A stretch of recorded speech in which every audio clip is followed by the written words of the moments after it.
Okay, so we don't know what's going on. Today is a weird day. Weird things are happening. Really, I feel like, regardless Zoom, yeah, like there are like 5 or 8 Juan Jasos in the chat as panelists. Venerable Kielse can speak. Can you hear me now? Yay. Okay, I signed in with a different URL. Okay. Yay. Yeah. And now, but now you need to be a co-host. Yes, because I can't open my video. There we go. Probably it's a good sign Why? because we are clearing our seeds right now, purifying before the session. Amazing. Just figure out if we're going or coming, right? Are we going to the session or if coming this to the reading session? club can start at all, if it can continue and if it can stop, I'm not sure. Right. Are we reading or not? Did it stop from the last session actually? So this is what I find so exciting about Arya Nagarjuna and why it was hard for me to pick, just a little piece of it because it's all so connected together. And I love Arya Nagarjuna because he gets me to really think about how I'm perceiving things down to like the finest details. Like, are you really putting the heel of your foot down? Are you really stepping? Which part of the foot is stepping? And what part of the ground is it stepping on? And he's not saying that we're not doing that. It's just that we're not doing it the way we think we're doing it, right? So I pulled this little piece out so we could get tangled up in it and untangle it together. Oh, it was you who decided to Nagarjuna today. It was me. Ah. And Juan went along with me, and it was, I remember the first time that I was introduced to Arya Nagarjuna and this whole piece about the goer and the going and the to go. It just really caught me and stuck in my mind. And so I wanted to kind of bring it here and see what we could do with it.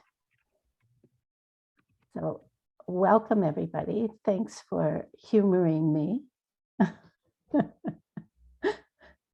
And so I'm going to see, I'm just going to read the reading out loud to begin with, and then we'll jump into it. Okay. The third section here, demonstrating finally how it would exceed the bounds of reason, if anything were to embody the meanings of both terms, is presented in the next verse. I'm just going to read it in English. Venerable Kielse, do you agree if I share the reading while you read? Absolutely. Okay, let me do it. Or I can do that too. Okay, then you can do it since you are the host. If you want, you go ahead. Let me make sure I'm sharing the correct one, because I have 3 different documents pulled up right now.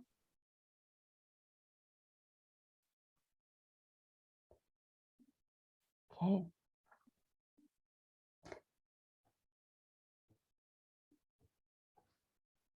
If the goer were going, then there would have to be 2 goings. One which specified the goer, and the other the going, once one was a goer.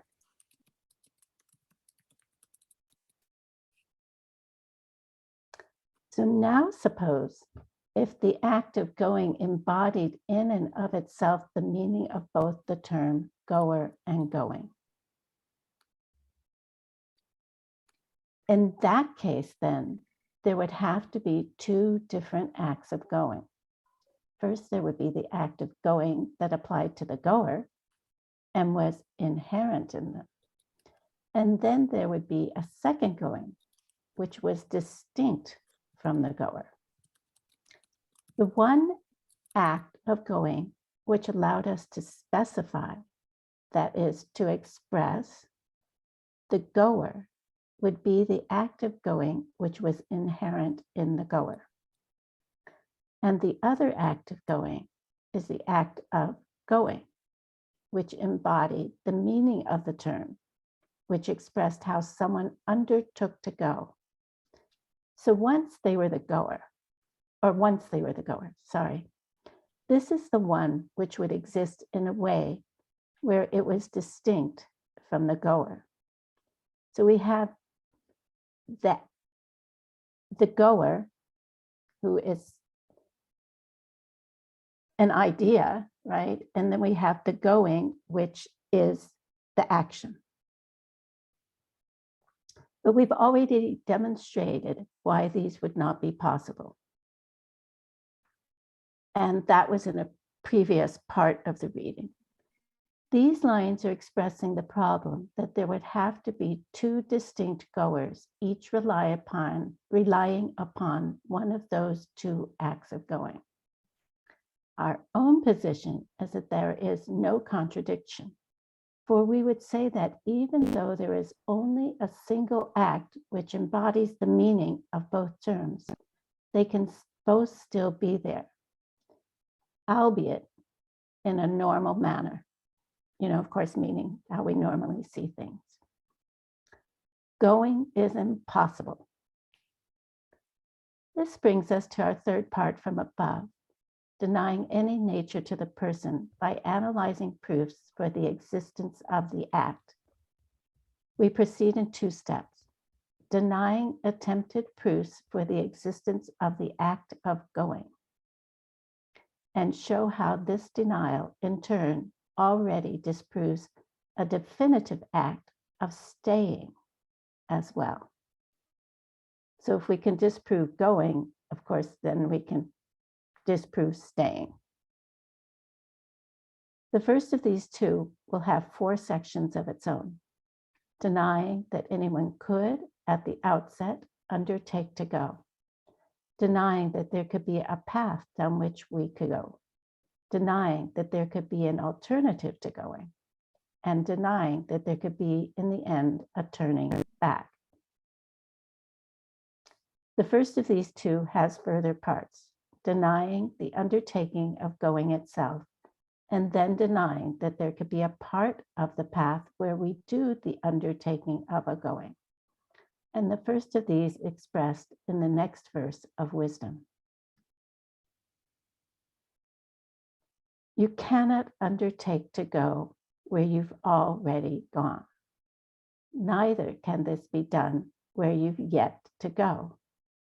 If the undertaking is not something that could ever be there with stepping, then where could you ever undertake to go?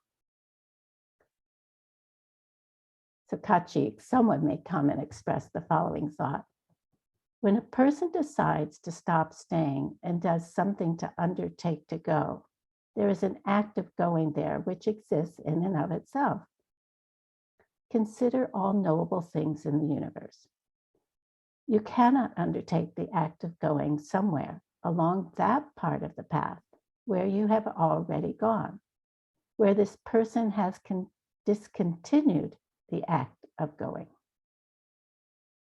Neither can this be done along that part of the path where you have yet to go. And that's because the act of going has been discontinued, and so is in the past. And the act of going, which has yet to begin, is in the future. And this means that it would be a contradiction to say that these two, and being in the process of undertaking to go, could be something of the present time. How many more pages are there?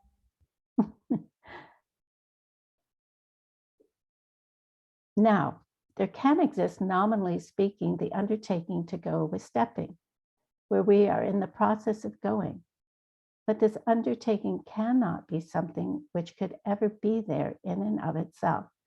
That's because, as we have already demonstrated, there is no definitive action of being in the process of stepping. There is no part of the path where you could ever undertake to go, and which exists through some nature of its own.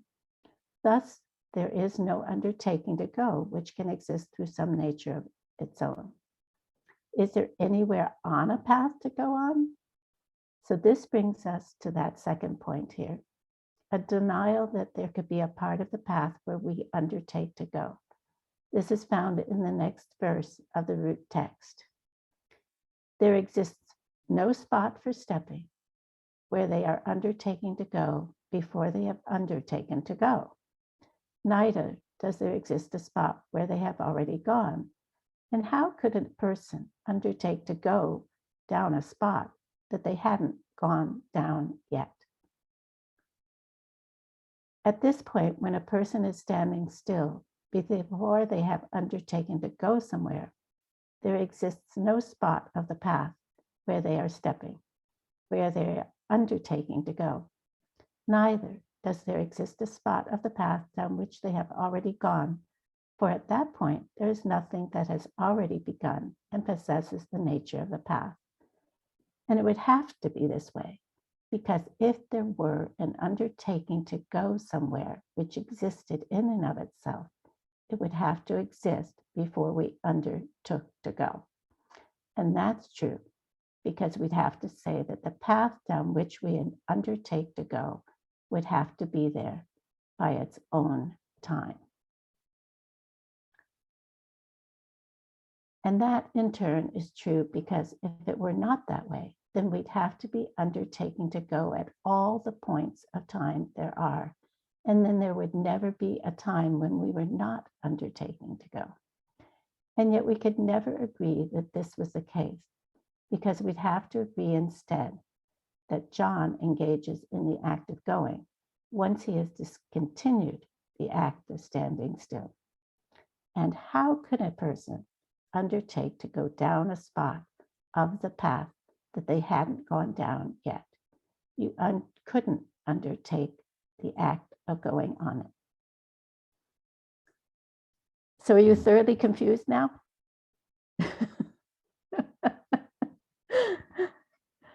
Yeah, it's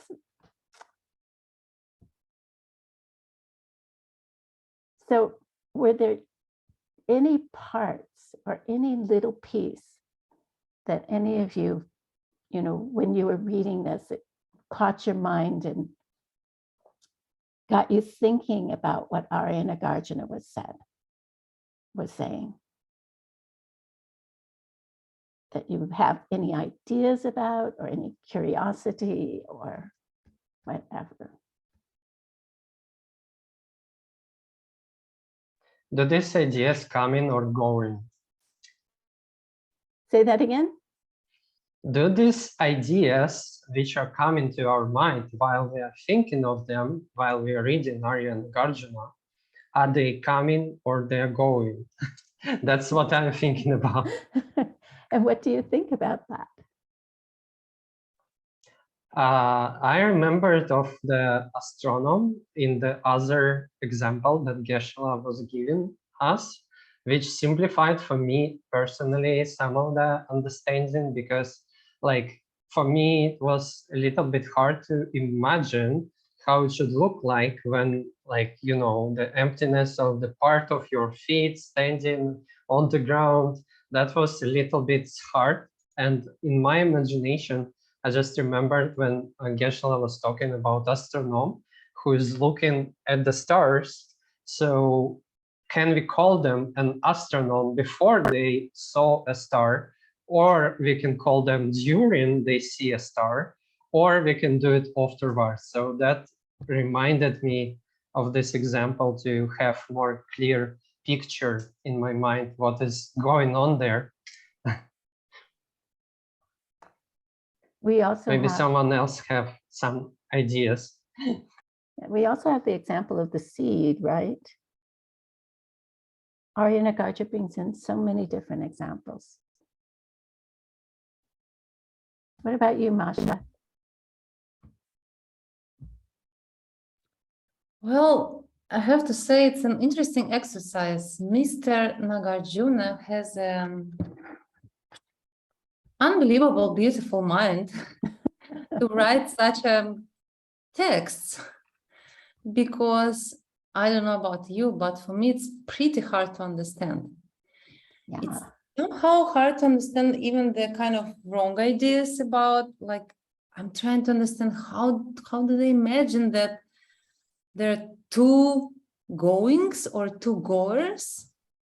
So I personally watched a video today where Geshe Michael is explaining that part in the Nagarjuna course. And then I was like, wow, now I understood it, because he's explaining it with good examples about why there is this two goers suddenly. And he has that it's because the Venerable Gyaltsen, I think you said it's an idea which is connected to going, right? And Geshe says it's a definition of what is going is one thing. And the second thing is that name going itself, right? The idea or name. Anyway, I'm not going to repeat all Geshe Michael's class because it's pretty hard. And I don't know. I think it's, I personally think it's very, very good to try to understand those things and to periodically really try to go deeper into really hard stuff that you don't understand immediately when you read it. And try to go deeper and deeper. I got nearly headache today while I was trying to figure out some 3 different documents, and there was, and I'm like, oh my God, there are so many different ideas. But it's good. I'm really grateful. I'm grateful that we have opportunity to discuss. What I personally am thinking when I'm trying to figure out the logic, like why is it so important to think about this going or not going and goers? Why Nagarjuna is choosing to talk about going at all? He could talk about many, many different things. Probably it's somehow helpful on our spiritual path, but I don't know how yet. And maybe some of you have ideas. I was thinking, it's like, I am going. I is the idea, right? There's no solidity to I when you go looking for the I. And the going is the action. So there is, so that's like the goer and the going. And so that is tied up with definitions and naming. And that there are then two goings. The goer, because I can only put it in the past tense, they went, right? Or they are the one, the goer is going, and then and the going itself. So there would have to be two different entities, two different that are going. And it is complicated. And I personally think, I don't know about the rest of you, that it has to do with everything of how to stop suffering. That if we were to understand deeply how we're putting all of this together, it can end our suffering. I don't know about anybody else. How about you, Aldo? Yes, thank you, Venerable. Yes, yeah, I agree with Maria. I struggle with Nagarjuna a lot, but I love it. Actually, I need my Nagarjuna dose every now and then. And I just love it because it really challenges my mind. I get like dizzy and I get a headache. And I think, as you say, Venerable Joseph, Nagarjuna wants to defy, it's like always he wants to defy how the virus of our wrong views is like infecting everything we see, even like subtle things as going and stopping. And remember this past Nagarjuna course talking about the time, that the chapter about the investigation of the time, it was just like mind-blowing for me. And it's just, I think, like if we go deeper and deeper and deeper, it's just to really, really, really get it that our wrong view is infecting everything we conceive. And I love this part about the chocolate ice cream, that is like the chocolate ice cream, that chocolate sauce, sorry, that covers the ice cream. And that meaning that we got to come to get to the conclusion to get it, that's it can only work as a mental projection, as a projection from our seeds, and that should lead us to come to the conclusion that that mental projection is forced on how we treat other people. And that should come all the way down to kindness. I think if we really get Nagarjuna and if we go deeper in these ideas, it should all come down to be more kind, because that's like the real power to change the world. That's like the real well, that where we get all the power to change the world. And I think that's the key to stop our suffering. So I think all these deep ideas must lead us to be more kind. If not, I think we're missing the point. And for me, this idea of the chocolate sauce, it made it like more, like it was like a part missing in my Nagarjuna conception, and this made like a click in my mind. The chocolate sauce referring to how these things about like the going and the goer and the past, present, and future, and how this world we conceive, it can only make sense if it's really a projection coming from my mind. It's this chocolate sauce that it's like gluing everything together, the goer and the going. Yeah. So how has that helped you to understand the goer and the going better? Just trying to conceive that when I see a goer going, it can't be happening if it's not a projection. Because if you start analyzing it like logically, like if the goer had its own nature, or if the going had its own nature, it's just like impossible. Everything we assure is happening, Nagarjuna just destroys it. It's impossible. It's really impossible. If it's not a projection, it's impossible to see a goer going. Really. Yeah, and it's cool that in fact we do make those connections to see a goer going, or to see ourselves going, or reading, or whatever it is.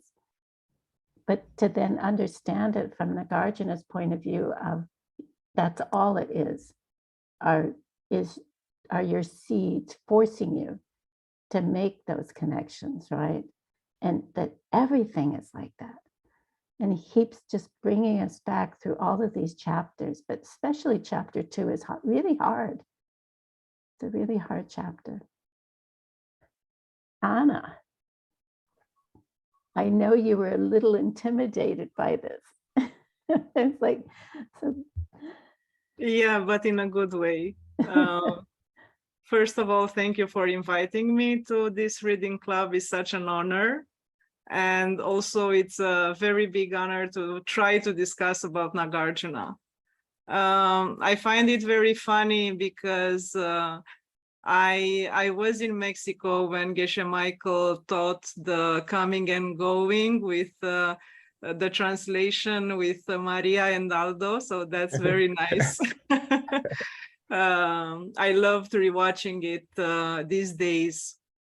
And I agree to the fact that Nagarjuna is a destroyer. So after the fourth Nagarjuna course that we have just finished, I got to the conclusion that he is taking absolutely everything piece by piece, and it's destroying with logic what we think is going on. And what really struck me from Geshe Michael's teaching in Mexico on this was when he said that anything can be anything. If you have the correct seeds, of course, we need to mention that, because otherwise it would be a mad world. What can I say? I think it's very important to try to understand these things in order to make our lives better. And I was thinking about going to work. Yeah, now I am working remotely and a lot of people are doing that. We are not going to work anymore. But is it necessary to actually go to work in order to work? So that's another funny example of how No, lo que pasa es que me going los is, iba a gastar porque no voy a tener chance de hacer de comer. that's another funny example on how going is not in the going. I don't know what to say smarter than that. I feel like, it's not about smart, but, it's like we're on the debate ground. How can we get down to, and a deeper understanding of what's happening? You said, that Geshe-la was, when you were there in Guadalajara, Geshe-la said that we could be anything. So if we really understand this, then doesn't that ultimately mean we can be an enlightened being who can then serve everyone if you're not already, right? And so that's how important it is, I think, to understand these concepts and what is real and what is not real, what appears real, what doesn't appear real, right? And even in the chat, somebody's mentioning time and moments, and where's the past, where's the present, where's the future? The present, it's already gone, the next moment hasn't come. Can you ever find it? And he keeps bringing us back to these elemental ways of showing us how we misperceive the world. So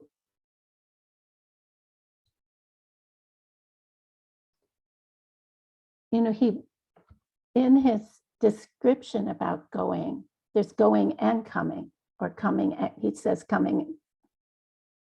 I don't remember now if it's going and coming or coming and going first. So he divides it up into the past and the present. If you've already gone, then you can't go. And if you haven't gone yet, you haven't gone yet. And so it's just, for me, it just slowly chips away at what I think is going on in the world, right?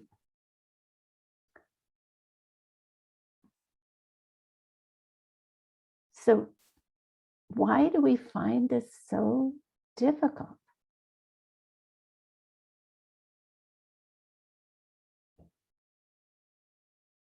I could answer with something that I heard at another teacher recently.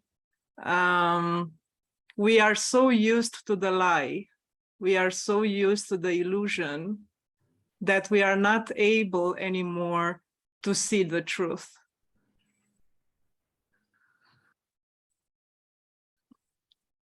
And yet, don't you feel like Arya Nagarjuna kind of opens this, maybe it's just a little narrow crack for us, right? It's like,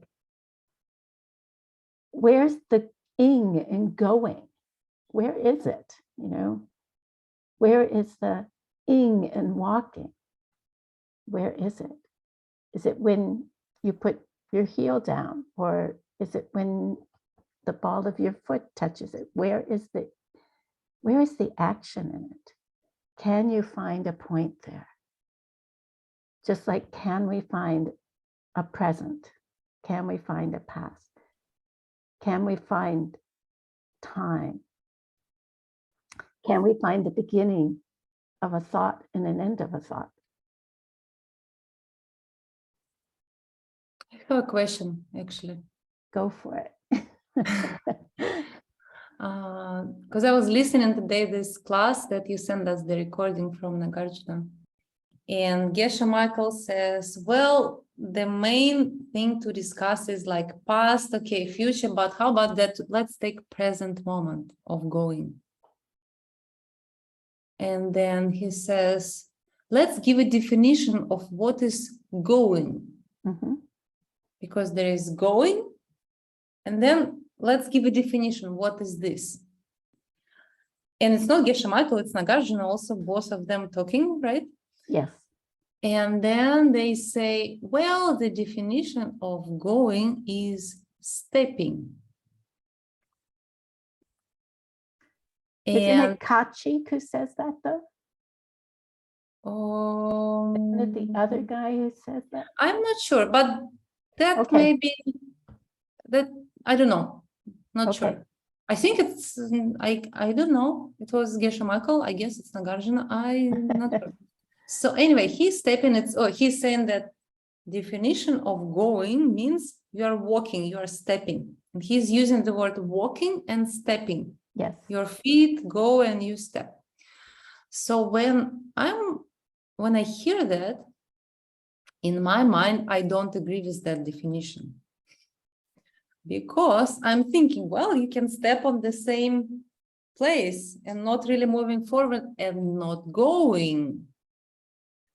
So I kind of got stuck in that moment, and I want to ask you, what do you think about that? Didn't you think that it's strange? Because then he continues with that and explains how all this is impossible. But I was thinking that even the definition was kind of funky and not super cool. What do you think? Well, first, I'd like to hear other people, but first I also want to say that you bringing that question up and about the definitions, which we always think are so specific to something. It's when we get into trouble with others because they have a different definition, right? And the classic example the Geshe uses is the fish knife, right? Of C.S. Lewis, the fish knife, you know. C.S. Lewis goes to a friend's house when he's a little boy, and they have a knife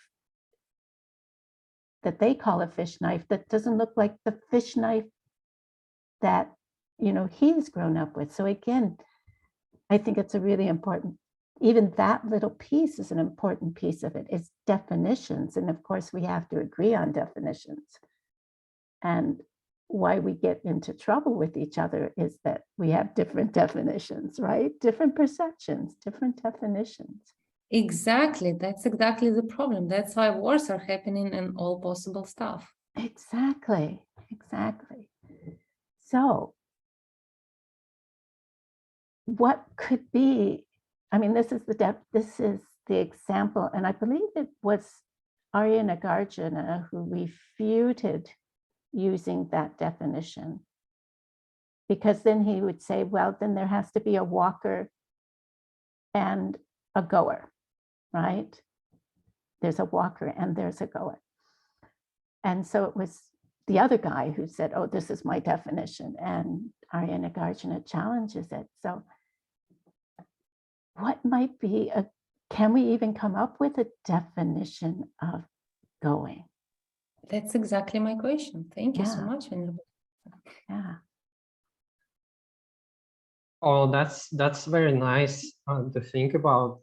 I guess this is where it actually starts to be useful for us in our daily lives, because this is where we can perceive faster the dependence of things, because this is where we can see that, like, by defining something, it can work differently, and it's literally how everything works. Because if you define something as a car, then you can ride on it. You see, like, even if it's a toy, like a toy car that is used by like baby children, for example, right? So they like step in to ride a car. It's a car. They can use it. So literally, we can see that everything what we define becomes our reality this way. And like for some people, definitions doesn't, like some particular definitions doesn't exist. Like if I tell a car for a person 500 years ago, which is very idealistic example, but if I can tell a person 500 years ago something like a car, they won't have this definition, so they can react differently to the same idea, the same word. So the process that we are involved through the whole spectrum of teaching is a creating of definitions, which can lead us to liberation, I guess. And maybe this is what Arya Nagarjuna is doing, using those wisdom and how it's called, wisdom methods. No, this specific word, like specific methods. Skillful means. Yeah, skillful means, like skillful means of even using words, because like I think Maria just a few days ago, they made a beautiful lecture where she taught like some some ancient masters could transfer knowledge through meditation, like directly. So that's something very deep here going on that we cannot yet perceive. So that's very nice to think. I think Juan didn't tell us any ideas yet today. Juan, we need you. Okay, let me see. Okay, so I agree with, in general, I can say with all of you guys, in the sense, this reading was very challenging for me. That was the very first step. And I was worried, like, it was like, I really was reading and my mind was like blank. Like, I was like, what am I gonna do with this? So then that's what I thought, okay, we need to understand better. I need to understand better. Let's find a class. So then I watched Geshe Michael's class. The closest class that he was teaching on that particular section that I could find. I hear there is another one. Maybe it's the one in Mexico that Aldo and Maria were talking about. It will be interesting to watch. But I watched just a little before. And my general understanding, it helped a lot to me, really, to gain a little clarity. And I think we are so lucky because we have Geshe-la, we have teachers. I can't imagine how it will be if anybody tries to open a root text like this and you try to read it with no explanation at all. Like, even many of us have been studying for a couple years, trying to practice for a couple years, meditating for a couple years or a few years, even though we find it challenging. How it will be for someone who just opens the root text and tries to read it right? So first of all, I'm so grateful that we have teachers, teachings. Wonderful. Now, after saying that, as far as I understand, what I think is going on is that Arya Nagarjuna, he comes with a job to destroy our wrong beliefs. And the problem is that even sometimes it's like there are different levels, I think, of wrong beliefs. There are super wrong beliefs. There are like just very wrong beliefs. There are wrong beliefs. There are slightly wrong beliefs. And I think that's what he's trying to do. Okay, like, okay, you destroy the very obvious wrong belief. And then I believe, oh, now I understand. And he comes and says, no, you don't understand yet. I'm going to show you why you don't understand. Oh, okay, thank you. Now I understand. No, not yet. So many different layers, many different levels.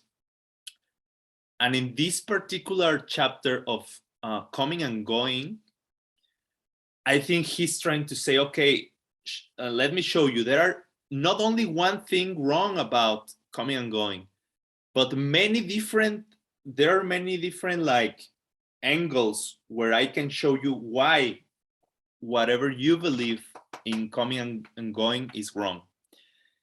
And so far, I can recall 3 of them. It's interesting because Geshe Michael was saying that people who is like really into the Bodhisattva attitude, they want more and more proofs of emptiness. One is not enough. They want a lot. And it's interesting. He say in part of it is because different people need different explanations. And you want to learn many different ideas because you are preparing in advance to help others. When you get students, you're going to have different kinds of students and you need to be able to help them all. So I think here Arya Nagarjuna is doing this. I can remember 3 at least, like he uses for the same thing, the coming and going.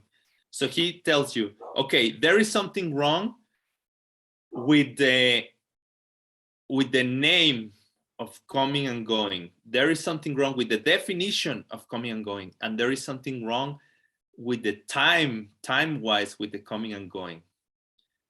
So I think in general, the idea is there are many paths, different routes that we can take in order to reach what Aldo was mentioning, well, everybody was mentioning.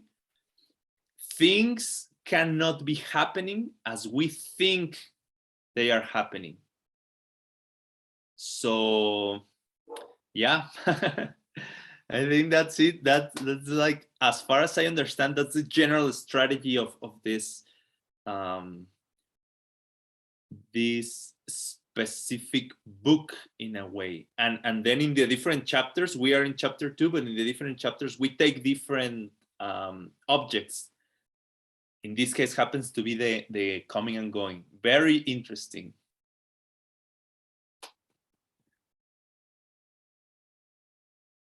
Yeah. The book is called Wisdom, right?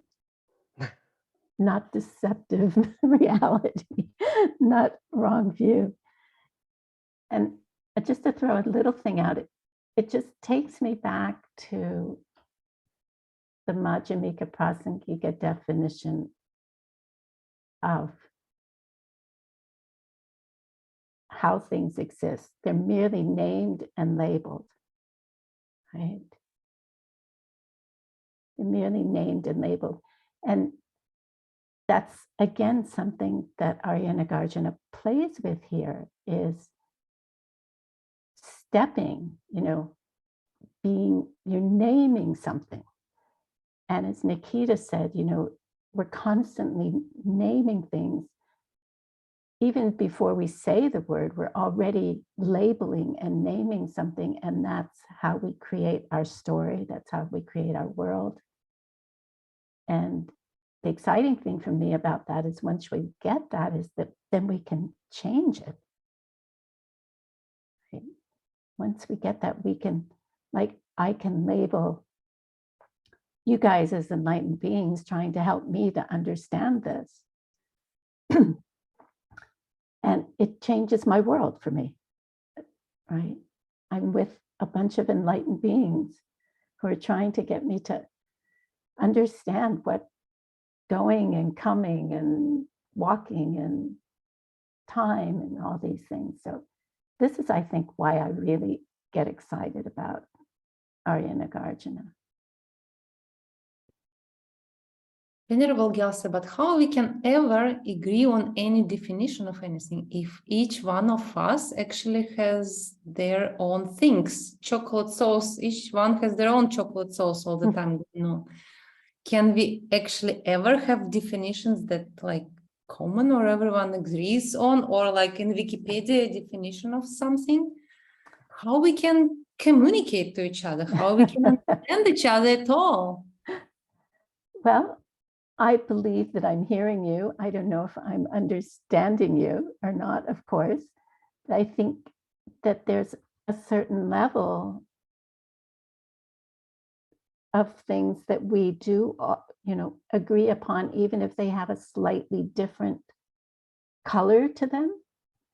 Like I would say, if you're not blind, all of us would agree that the sun rises in the morning. It's something that we perceive. Now, that's a different sun for each of us, for sure. I agree with that, absolutely, because we're forced to see it differently. But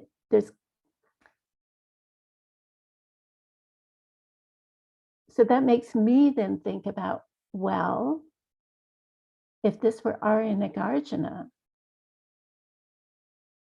what would he say to that?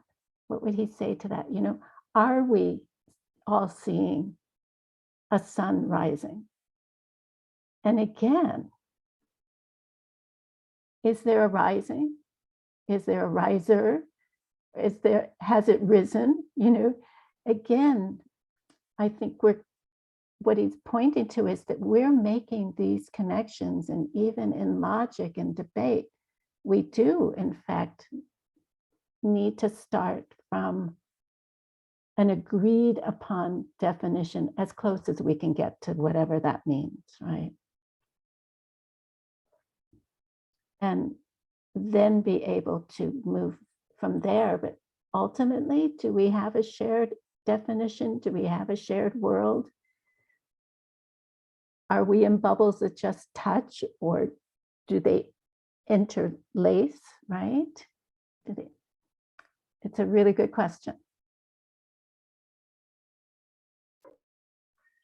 I think I'm thinking about this question a lot, actually, and in my practice, like I'm trying to work with that, because we have it across many different fields, like starting with Jetson Kappa's 3 spheres of emptiness. I think there is a good hint on that, because if we perceive something, if we see it going, then we see we have seeds for that. So we have a label that is named going, right? So then we have labels for perceiving some sort of concepts and names in our world. So then we can see other people who can communicate as well using those same labels, or some labels that are ripening from our previous experience, which are slightly different or slightly worse. And we can work on those labels, improving them in the future, step by step, improving those seeds, not regarding the stepping and going, but how we usually do it in our practice, how we're thinking about this practice. I think this is how we change our world, by slight, simple actions. And then you see less and less people are using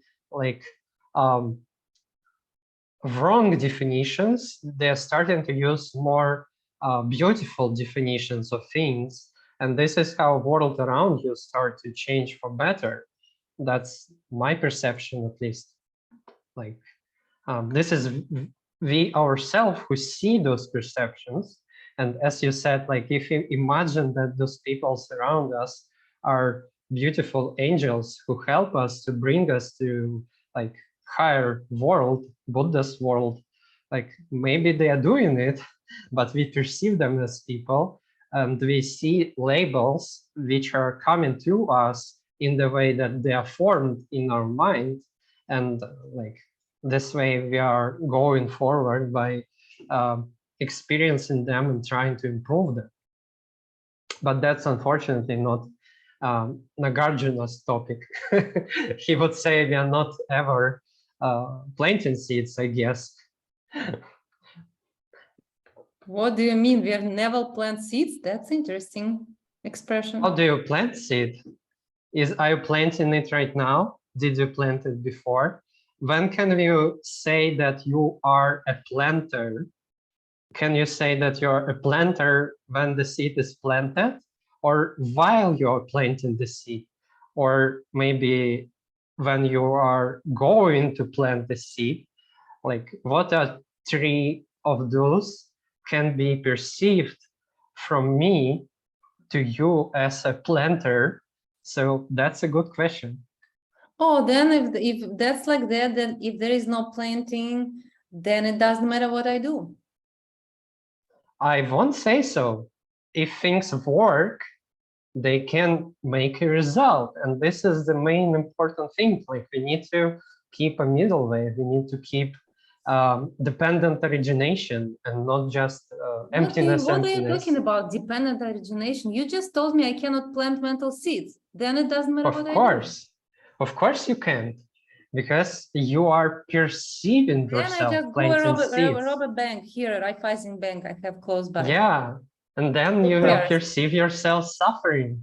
And also you cannot... I don't plant seeds. You just told me I don't plant seeds. Yeah, but you experience the suffering. You see yourself experiencing suffering. Where do they come from? What are you talking about? I'm not planting mental seeds. You just told me. Of course you can. You don't plant the seed, but you see the process where you experience suffering.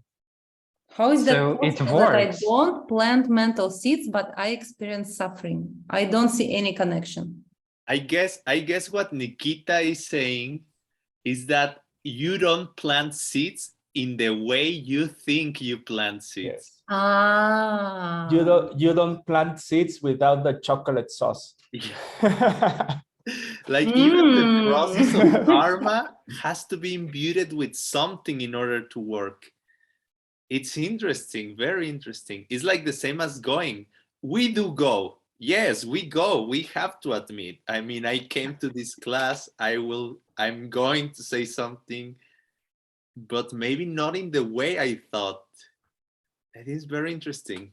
You're saying karma is working not the way I think it is. Mm-hmm. Of course. Exactly.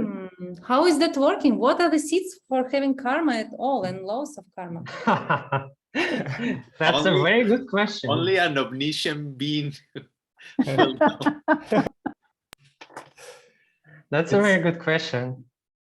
I was preparing for this class a lot. And I also don't use much of my things that I wrote down.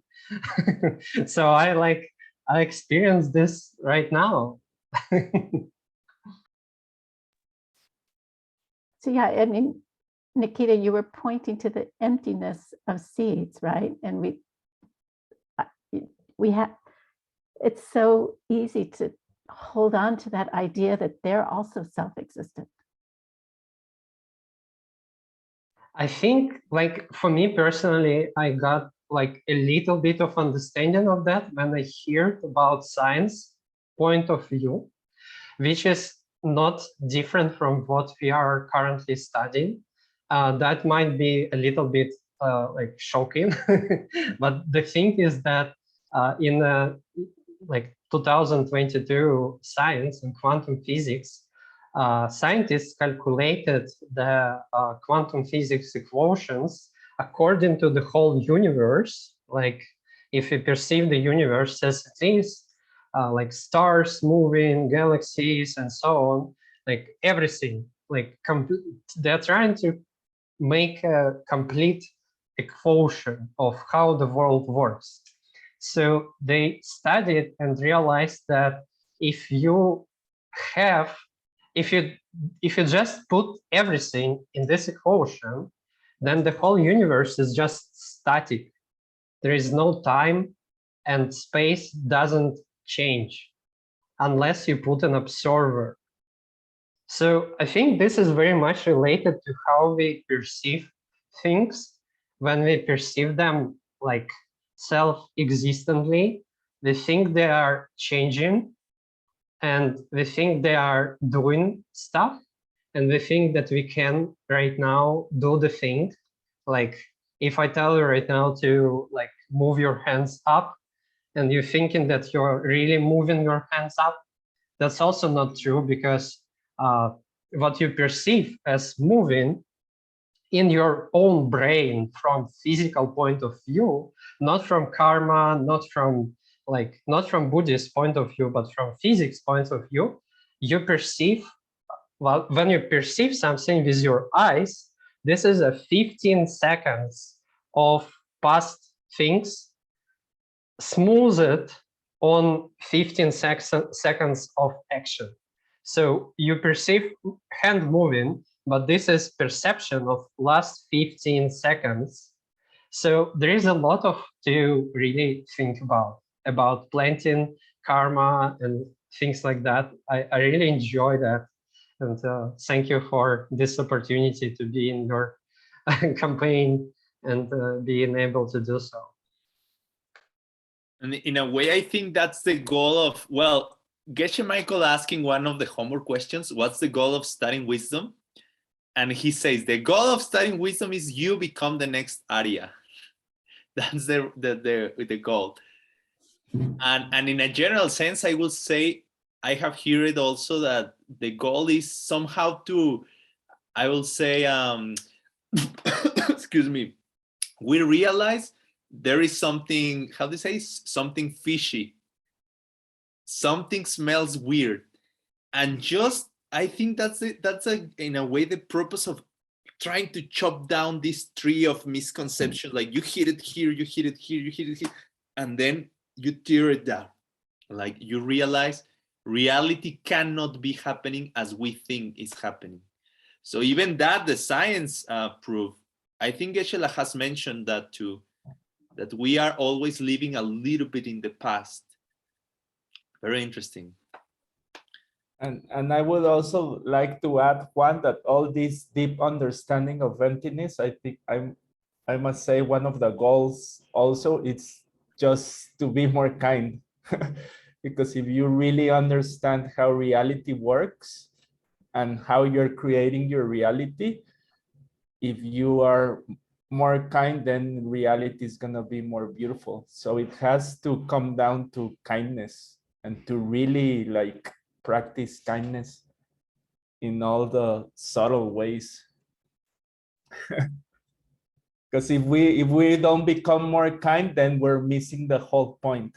If we study deep ideas of emptiness, but we don't become more kind, then what's the point about it? Like, forget about it.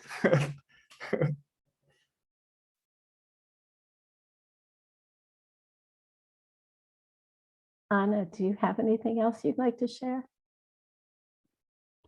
No, I was just watching the debate between wisdom and compassion. So Juan and Aldo, yeah, they were talking about the two things that must come together. Yeah, that was it. Thank you so much. Thank you. So Juan, Yes, do you have thank some you. announcements?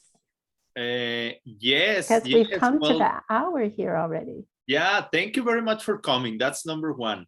I think this topic, 1 hour is not enough. I feel like we are just starting. Like now we can start the real hour, right? Like we just warm up. Yeah, I don't know what happened today also. I had weird ripenings in the Zoom, things that don't usually happen. But I think we did something good.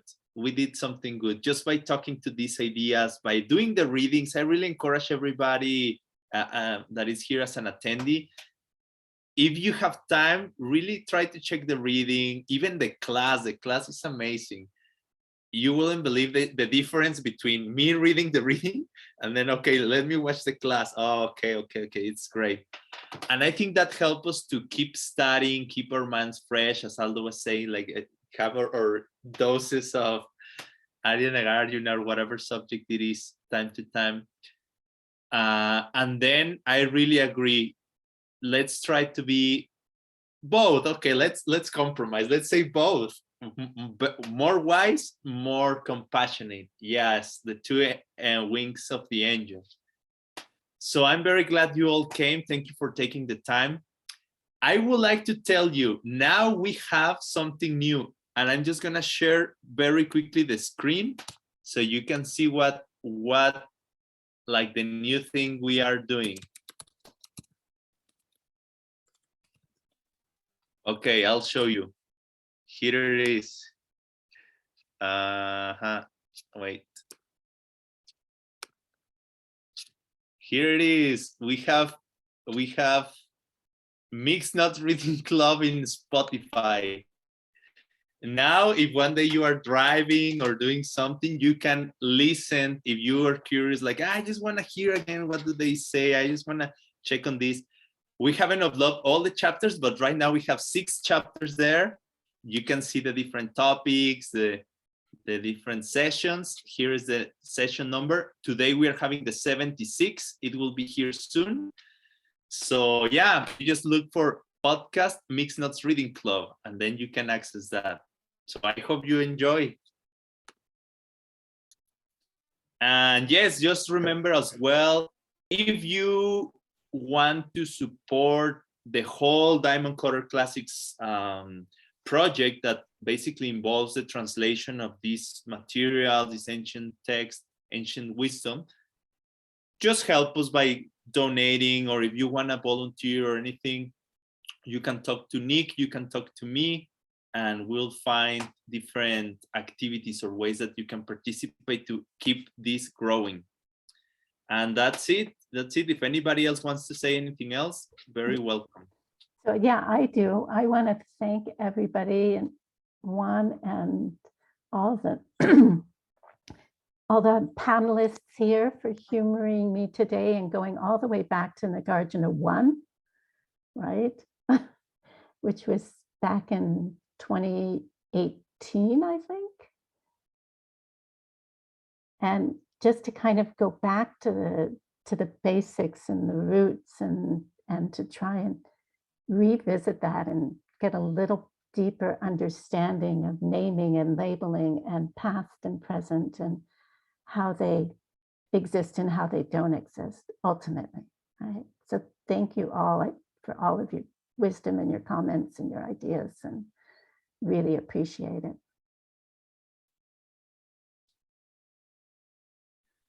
Thank you very much. Yeah. Hope you all have a great day or a great night. Okay, yeah, another thing. Yoga Sutra chapter 4 is about to start next Monday. So because of that, I think we may be having a pause on the reading club for 2 weeks, but I will confirm with you soon. I will let you know in the chat, but it's possible that we may be taking a pause during 2 weeks. Yeah, I'll let you know more. And if you can go, it's amazing. What they are teaching there is really, really, really good material. Geshe Michael's gonna be teaching, so for me, that's already a guarantee. So I encourage you to do Yoga Sutra chapter 4.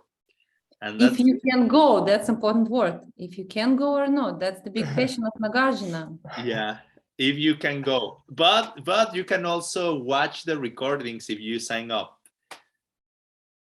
So yeah, it's gonna be good. I really think so. And by the way, Yoga Sutra chapter 4 is also happening in Russian language. Prana Move is organizing this program in Russian language. If you are interested, please, I don't know, send me a message or somewhere. I'm everywhere. I'll tell you where you can get the tickets. And in Spanish language too. And in Romanian too. And Yeah. also the first day is free, and this is very important. Awesome. Thank you. So I guess we'll see each other there in the Yoga Sutra 4. That'll be amazing. Okay, thank you all for coming. Best wishes. Thank you, Venerable Jason, Yeah, Nikita, thank you, and Joseph. Lily, Thank you. Maria, Thank you, Juan. Thank you. everyone. Thank you, everyone. So Thank you, much. Venerable Gyaltsen. Thank you, Thank you. Nagarjuna. Thanks for this Nagarjuna dose. Yay. Okay, we'll see you Be soon. well. Thank you. See you soon.